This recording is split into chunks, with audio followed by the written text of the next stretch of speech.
Bonsoir et bienvenue sur NTD Actualité. Hier, lors d'une session extraordinaire à Berne, le Parlement suisse a approuvé rétroactivement les garanties financières de 109 milliards de francs versées par le gouvernement pour le plan de sauvetage de Crédit Suisse. L'approbation était cependant largement symbolique, l'État ayant déjà engagé ses fonds. Hier à Berne, après un débat houleux lors d'une session extraordinaire convoquée pour discuter du Crédit Suisse, la Chambre haute du Parlement suisse a approuvé rétroactivement des garanties financières d'un montant de 109 milliards de francs suisses, incluses dans le plan de sauvetage de la banque. Depuis que les autorités suisses ont fait tout ce qui était en leur pouvoir le mois dernier pour sauver le Crédit Suisse, une tempête s'est levée dans le pays normalement tranquille.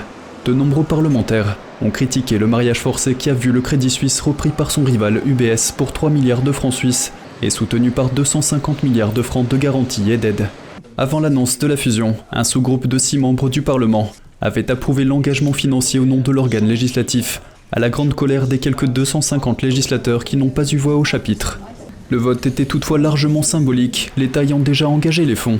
Revenir sur cette décision était impossible. La Chine a poursuivi ce qu'elle a appelé un entraînement au combat réel autour de Taïwan aujourd'hui.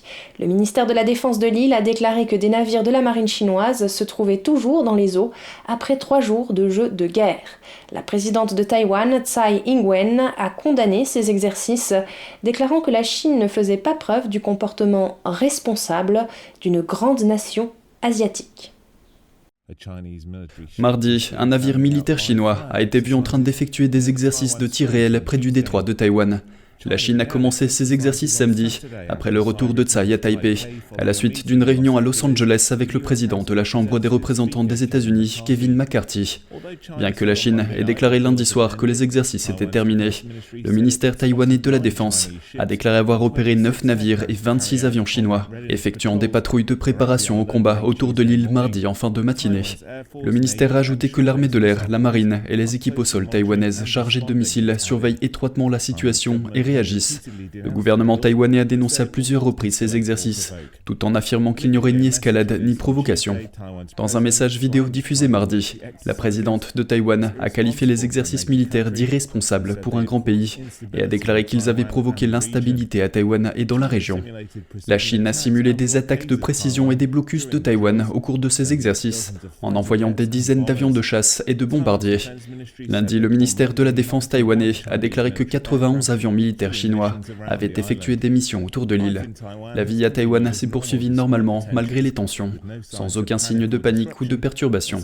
Et les vols civils autour de l'île, y compris au-dessus du détroit de Taïwan, n'ont pas été interrompus. Et alors que la Chine se lançait dans 3 jours de manœuvres militaires autour de Taïwan, le président Emmanuel Macron a exhorté l'Europe à ne pas emboîter le pas des États-Unis sur la question de Taïwan et il a annoncé vouloir, je cite, bâtir un chemin commun avec la Chine. Concerné, comme bien d'autres, par les déclarations présidentielles, hier, le journaliste et auteur Pierre-Antoine Donnet, spécialiste de la question, était au micro de NTD pour une analyse on ne peut plus critique. Macron serait-il en train de précipiter la France dans la gueule du loup ?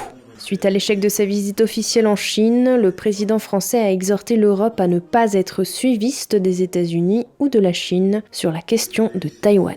Une déclaration plutôt inattendue au moment où le régime chinois commençait un exercice d'encerclement total de l'île. Macron a pris son avion présidentiel. Et il a quitté Canton à peu près au même instant.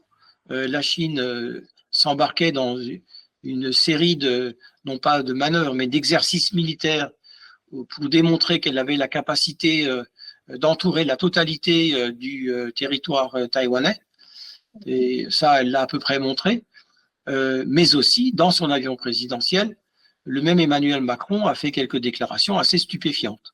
L'Union européenne n'a aucun intérêt à prendre part à ces tensions entre les États-Unis et la Chine, en particulier sur Taïwan, dont elle doit rester à l'écart. Il a de nouveau répété son grand dessein, qui est une 3e voie, où l'Union européenne affirmerait son indépendance et sa puissance. Jusqu'à dire que, et là c'était quand même une critique assez ouverte des États-Unis, que l'Union européenne courait le risque de devenir un vassal des États-Unis. Il l'a dit comme ça de façon explicite. Et ces propos ont considérablement choqué.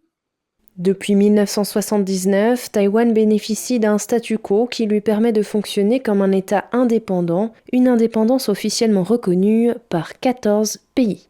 Cependant, Pékin considère Taïwan comme une province qu'elle n'a pas réussi à réunifier depuis la fin de la guerre civile chinoise en 1949, date qui marque l'arrivée sanglante du Parti communiste chinois au pouvoir en Chine. Vous savez, une chose est très claire. Là vraiment, les dernières décennies le prouvent, le Parti communiste chinois respecte les forts et méprise les faibles.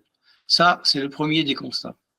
Le deuxième, refuser de s'engager sur le dossier de Taïwan, c'est en quelque sorte donner un blanc-seing à ce que pourra faire la Chine vis-à-vis de Taïwan, c'est-à-dire lui ouvrir les portes en disant « Rassurez-vous, vous ferez ce que vous voudrez, nous-mêmes, on ne fera rien ».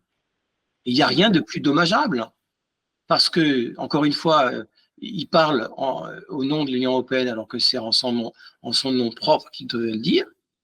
Et même en son nom propre, il engage l'image de la France sur un sujet quand même qui est un des sujets centraux aujourd'hui de la géopolitique du monde. Donc la portée de ces propos est extrêmement grave. Et si vous voulez donner blanc-seing à la Chine à l'égard de Taïwan, mais c'est redoutable parce que finalement c'est lui donner crédit de faire ce qu'il veut. Avec l'espoir, donc là complètement désavoué, de convaincre Xi Jinping de parler à Poutine pour cesser la guerre en Ukraine. Là aussi, il n'est arrivé à rien. Donc le bilan de cette visite, pour moi, il est à 95% négatif. Avant de partir, le président français avait reçu à l'Élysée un certain nombre de sinologues qui sont très au fait de la situation en Chine continentale et de la situation à Taïwan. Il avait été mis en garde sur le fait que Taïwan allait être évidemment un sujet brûlant. Il avait aussi été mis en garde sur le fait que la présidente de Taïwan, Tsai Ing-wen, allait rencontrer en Californie le nouveau président de la Chambre des représentants du Congrès américain, M. Kevin McCarthy, et que ça allait immanquablement, évidemment, déclencher des moments de colère côté Pékin. Voilà, il en a fait fi et on voit aujourd'hui que finalement, au bout du compte, peut-être à son corps défendant, je ne vais pas l'accuser de ça, mais sa visite, il a été instrumentalisé par le Parti communiste chinois. À noter que peu après la visite d'Emmanuel Macron en Chine, le média européen Politico a annoncé qu'une délégation de parlementaires français se rendra à Taïwan dans les prochains jours. Et tout comme le ballon espion chinois qui a violé l'espace aérien américain, un nouveau rapport d'enquête fait la lumière sur la pêche illégale de la Chine dans le monde entier. Le rapport montre que de l'espionnage à la milice civile, les pratiques de pêche chinoises ont tout pour plaire. Mais qui en paie le prix ? Regardons cela de plus près. Les eaux riches et écologiquement diverses des océans du monde entier attirent les pêcheurs locaux depuis des siècles. Aujourd'hui, ces eaux sont confrontées à un chasseur plus grand, beaucoup plus avide, la Chine. Une enquête sur la flotte chinoise en eau lointaine, c'est-à-dire les navires opérant au-delà de la zone économique exclusive de la Chine, ou ZEE, a révélé des données choquantes. Selon le rapport de IG Reportica, la Chine possède la plus grande flotte en eau lointaine au monde. De 2020 à 2021, la Chine a pêché dans les zones économiques exclusives de plus de 80 autres pays à travers le monde, à l'exception de l'Amérique du Nord. Pour mettre les choses en perspective, sur les 47 millions d'heures de pêche de la Chine, les pêcheurs chinois ont passé près de 10 millions d'heures en dehors de leurs propres eaux, que ce soit en haute mer ou dans les eaux d'autres pays.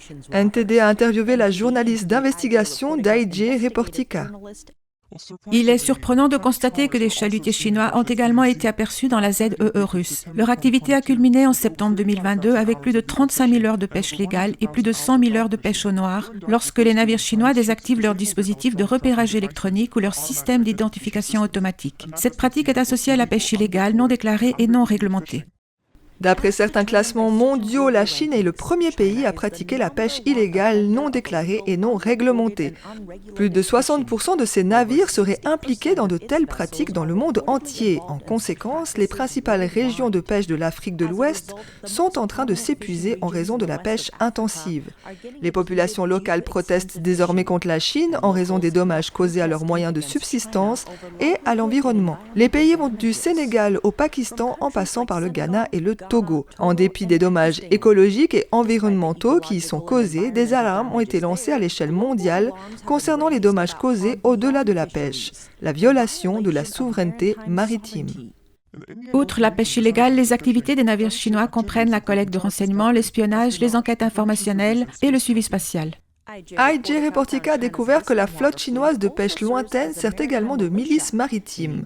Cela signifie que les pêcheurs chinois reçoivent une formation militaire de base. Les bateaux de pêche armés sont ensuite utilisés pour harceler les navires d'autres pays et affirmer les revendications de souveraineté de la Chine sur les eaux contestées, comme sur les îles Senkaku près du Japon.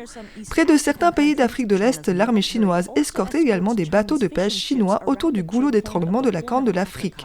Elle le fait au nom de la lutte contre les activités de piraterie depuis sa base militaire de Djibouti. Au cœur de la pêche illégale se trouve l'objectif chinois d'hégémonie. La présence croissante de la Chine près de l'Amérique du Sud ne peut pas être seulement économique. Un parallèle peut être fait avec la stratégie du chou déployée par le régime chinois en mer de Chine méridionale. Il s'agit d'une tactique utilisée pour prendre le contrôle d'une île en encerclant cette île par des couches de navires chinois, des navires de garde-côte aux bateaux de pêche. Progressivement, les navires coupent l'île de tout soutien extérieur. Il convient de noter qu'IJ Reportica a également constaté que les navires de pêche chinois utilisaient souvent abusivement des pavillons iraniens dans la région de l'océan Indien pour pêcher à l'échelle industrielle. Compte tenu de l'ampleur de la pêche illégale pratiquée par la Chine, des mesures juridiques sont-elles prises à son encontre? Il y a eu des réactions juridiques, mais le PCC ne respecte pas les règles internationales et les pays sont désarmés face à son système juridique. Bien que les flottes chinoises sont souvent présentes dans les eaux entourant l'Afrique, l'Asie et l'Amérique du Sud, beaucoup de ces régions n'ont pas les ressources nécessaires pour faire respecter des normes strictes de conservation marine. Cela en fait une cible facile pour les pratiques de pêche illégale. Autre conséquence, la planète entière risque de payer le prix de la pêche illégale pratiquée par la Chine. La pollution causée par les navires chinois est importante. Outre la pollution, le chalutage chinois est considéré comme une activité de pêche écologiquement néfaste qui cause de nombreux dommages à la vie marine, aux habitants marins, aux récifs coralliens et aux fonds marins, entraînant l'acidification des océans, le réchauffement des mers et la réduction des niveaux d'oxygène dans l'eau. Les palangriers sont les deuxièmes navires chinois par ordre d'importance, mais ils nuisent à l'environnement. Voici pourquoi. Les palangriers chinois tuent des espèces menacées en les capturant par erreur et sont également tristement célèbres pour leur pêche fantôme. Il s'agit de la forme la plus mortelle de pêche commerciale qui survient lorsque les engins de pêche continuent à piéger et à tuer des espèces sauvages après avoir été perdues ou abandonnées par les navires. IJ Reportica a également découvert que la flotte chinoise génère de nombreux déchets qui finissent par atterrir dans les océans du monde entier. Par exemple, autour des îles Galapagos, dans l'océan Pacifique, les experts estiment que 30% des déchets ramassés sur leurs côtes proviennent des flottes chinoises qui y pêchent.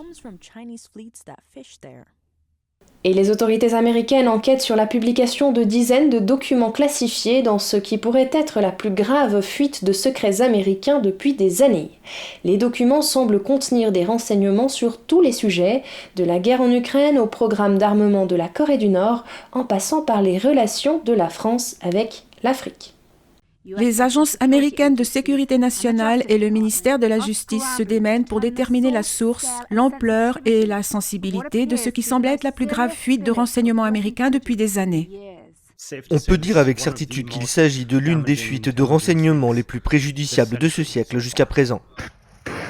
Le contenu le plus sensible est ce qui semble être des informations opérationnelles sur la guerre en Ukraine, y compris des détails sur les vulnérabilités de la défense aérienne du pays. On y trouve également des prédictions sur la manière dont la Chine réagirait aux frappes ukrainiennes à l'intérieur de la Russie, ainsi que des détails sur une prétendue discussion interne entre responsables sud-coréens au sujet des pressions exercées par les États-Unis sur Séoul pour qu'ils contribuent à la fourniture d'armes à l'Ukraine. Outre la guerre en Ukraine, des informations sur les capacités nucléaires de l'Iran et les essais de missiles de la Corée du Nord morts sont également disponibles. Les objectifs de sécurité de la France en Afrique de l'Ouest et en Afrique centrale font également l'objet d'un examen minutieux et l'on estime qu'ils ne seront pas atteints. Des photos de documents froissés ont été publiées sur des plateformes Internet, notamment Discord, 4chan, Telegram et Twitter. Les autorités américaines estiment que la plupart des documents sont authentiques. Toutefois, certains semblent avoir été modifiés pour montrer des estimations américaines surévaluées des pertes sur le champ de bataille ukrainien, ainsi que des chiffres sous-évalués pour les forces russes. Il semble que la personne qui a eu accès aux fichiers les avait sous forme imprimée, car sinon, pourquoi les prendre en photo et les distribuer ensuite? Cela signifie que nous devons inclure des explications très banales, comme quelqu'un qui aurait pu littéralement perdre un sac contenant des documents classifiés, ou quelqu'un qui aurait pu avoir accès à cette valise dans une voiture. Le site d'investigation open source Bellingcat a déclaré avoir trouvé des preuves que les documents, ou du moins certains d'entre eux, étaient apparus sur les médias sociaux dès le mois de mars, voire même janvier. Et le gouvernement fédéral a pris cette semaine de multiples mesures concernant le Covid-19. D'un côté, il met fin à l'état d'urgence national, pendant que de l'autre, il lance un programme de plusieurs milliards de dollars pour la mise au point de nouveaux vaccins et traitements. L'administration Biden lance une initiative de 5 milliards de dollars pour accélérer le développement de nouveaux vaccins et de traitements contre le Covid-19. La Maison-Blanche a déclaré dans un communiqué à l'Epoch Times. Pour garder une longueur d'avance sur le virus en évolution rapide qui cause le Covid-19, le projet NextGen accélérera et rationalisera le développement rapide de la prochaine génération de vaccins et de traitements grâce à des collaborations entre les secteurs publics et privés. Le projet NextGen adopte une approche similaire à celle de son prédécesseur, l'opération Warp Speed, lancée sous l'administration Trump en 2020. Ils sont similaires en ce sens qu'ils s'associent à des entreprises de secteur privé pour accélérer le développement de vaccins et de thérapies. Le coordinateur de la stratégie Covid de l'administration a déclaré au Washington Post « Il nous est apparu très clairement que le marché dans ce domaine évolue très lentement. Le gouvernement peut faire beaucoup, l'administration peut faire beaucoup pour accélérer ces outils. » Il a également déclaré qu'il n'était pas possible de dire quand les produits seraient commercialisés. Selon lui, cela dépend du rythme des progrès scientifiques.